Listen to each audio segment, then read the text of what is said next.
আসসালামু আলাইকুম। অনেকেই জিজ্ঞেস করতেছেন ভাই কালোজিরা ফুলের মধু কবে আসবে? আসলে কালোজিরা ফুলের মধুর জন্য এখনো বেশ কিছুদিন অপেক্ষা করা লাগবে। আমরা আরএস মধু টিম আমরা আমাদের মৌখামার নিয়ে আমরা অবস্থান করতেছি ফরিদপুর জেলার মধুখালী থানার ভিতরে। এখানে আশপাশে প্রচুর পরিমাণে আপনার ধনিয়া, কালোজিরা মিশ্র মানে অন্যান্য ফুলের নেকটার পায় এখান থেকে। তো এখান থেকে বেশি যে মধুরিটা হয় সেটা হচ্ছে আপনার ধনিয়া ফুলের মধু। আমার পিছনে দেখতে পাচ্ছেন আমি একটি ধনিয়া ক্ষেতের পাশে অবস্থান করতেছি। এখানে আলহামদুলিল্লাহ বেশ ভালো পরিমাণে ধনিয়া ফুল ফুটছে এবং ভরপুর এখান থেকে নেকটার পাচ্ছে। আমি যদি আপনার দেখেন মৌমাছি এখান থেকে কিন্তু নেকটার সংগ্রহ করতেছে এবং কালোজিরার মধু আসতে এখনও বেশ কিছুদিন অপেক্ষা করবে, আমি আপনাদেরকে সেটাও দেখাবো।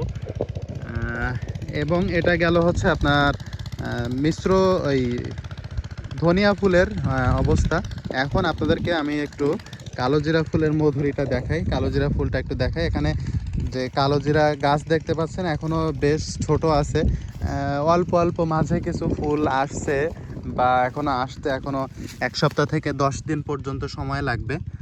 তো এতদিন পর্যন্ত কিন্তু আপনাদের অপেক্ষা করা লাগবে। আশা করি এবছর যেহেতু কালোজিরা এত নাবি, সো এর ভিতরেই ধনিয়ার নেকটার কমে আসবে, ধনিয়ার ফুল শেষ হয়ে যাবে এবং একক কালোজিরা বলতে আপনারা যা বোঝেন যে কালোজিরার নেকটারটা বেশি পাওয়া যাবে, এরকমটাই আশা করা যায়।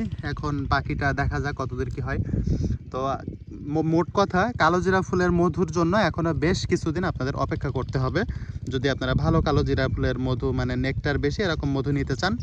আর এখন যেটা আসতেছে এটা হচ্ছে আপনার ধনিয়া মিশ্র থাকবে এবং আরও আশপাশ আমি কয়েকটা ক্ষেত দেখলাম যেখানে ধনিয়া এই কালোজিরা ফুল ফুটছে মাত্র বা ফুটতেছে, অনেক জায়গায় ফুটে গেছে। সো মিশ্র একটা আসতেছে, তবে কালোজিরার নেকটার বেশি এরকম মধু নিতে আপনাকে এখনও বেশ অপেক্ষা করতে হবে।